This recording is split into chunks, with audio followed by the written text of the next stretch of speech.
ఆంధ్ర తెలంగాణలో తక్కువ ఫీజులతో high quality results ఇస్తున్న ఏకైక సంస్థ తిరుమల్ ఐఏఎస్ ఇన్స్టిట్యూట్. తెలుగు బుల్లితెరపై హాట్ యాంకర్ గా పేరు తెచ్చుకున్న శ్రీముఖి 2 రోజుల క్రితం ఓ వివాదంలో చిక్కుకుంది. ఒక ఈవెంట్ లో శ్రీముఖి హిందువుల మనోభావాలను దెబ్బతీసేలా వ్యాఖ్యలు చేసింది. గలగలా మాట్లాడే శ్రీముఖి ఎప్పుడు ఇలా నోరు జారి మాట్లాడింది లేదు.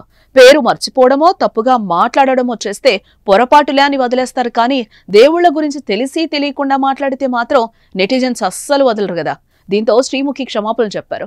ఇంతకు శ్రీముఖి క్షమాపణలు ఎందుకు చెప్పాల్సి వచ్చింది, ఆమె చేసిన వ్యాఖ్యలంటే ఇప్పుడు చూద్దాం. ఇక ఈ మధ్య జరిగిన ఒక సంక్రాంతి ఈవెంట్ లో శ్రీముఖి దిల్రాజు బ్రదర్స్ ను పొగుడుతూ రామలక్ష్మణులు ఫిక్షనల్ క్యారెక్టర్స్ అనేది మనం అప్పట్లోనే విన్నాం, కానీ సాక్షాత్తు రామలక్ష్మణులు నా కళ్ల ముందు కూర్చున్నారు, ఒకరు దిల్రాజు ఇంకొకరు శిరీష్ అని చెప్పుకొచ్చింది. ఇందుకు సంబంధించిన వీడియో నెట్టింట వైరల్ గా మారింది. రామలక్ష్మణులు ఫిక్షనల్ క్యారెక్టర్స్ అనడంతో హిందువులు ఆమెపై ఫైర్ అయ్యారు. నీ ముత్తాత ఎవరో నీకు తెలియదు, అలా అని వారు ఫిక్షనల్ అవుతారా, వారు లేకపోతే మరి నువ్వెలా పుట్టావు, నువ్వు అసలు హిందువేనా అని కామెంట్స్ పెడుతున్నారు. నోరు జారి మాట్లాడినందుకు హిందువులకు క్షమాపణలు చెప్పాలని డిమాండ్ చేశారు. ఈ వివాదం పెనుదుమారంగా మారుతుందని భావించిన శ్రీముఖి సోషల్ మీడియా వేదికగా హిందువులకు క్షమాపణలు చెప్పుకొచ్చింది.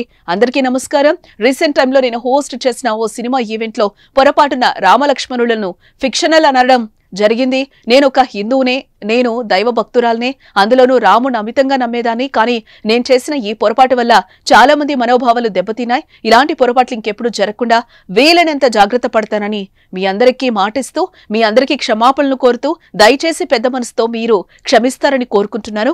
జై శ్రీరామ్ అంటూ చెప్పుకొచ్చింది. ప్రస్తుతం ఈ వీడియో నెట్టింట వైరల్ గా మారిందని చెప్పుకోవచ్చు. ఇక ఈ క్షమాపణపై కూడా పలువురు పలు రకాలుగా స్పందిస్తున్నారు. చిన్నపిల్ల పొరపాటు జరిగిందంటుంది, వదిలేయండి అని కొందరంటుంటే ఇంకొందరు మాత్రం ముందు వెనక తెలుసుకోకుండా మాట అనేయటం, ఆ తర్వాత ఇలా ఎవరైనా మండిపడితే సారీ చెప్పడం అలవాటుగా మారిపోయిందని ఇంకొందరు కామెంట్స్ చేస్తున్నారు.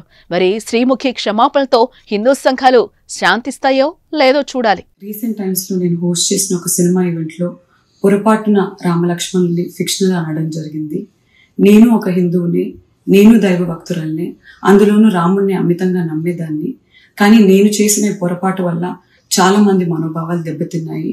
ఇలాంటి పొరపాట్లు ఇంకెప్పుడు జరగకుండా వీలైనంత జాగ్రత్త పడతానని మీ అందరికీ మాటిస్తూ మీ అందరికీ క్షమాపణ కోరుతూ దయచేసి పెద్ద మనసుతో మీ అందరూ నన్ను క్షమిస్తారని వేడుకుంటున్నాను. జై శ్రీరామ్.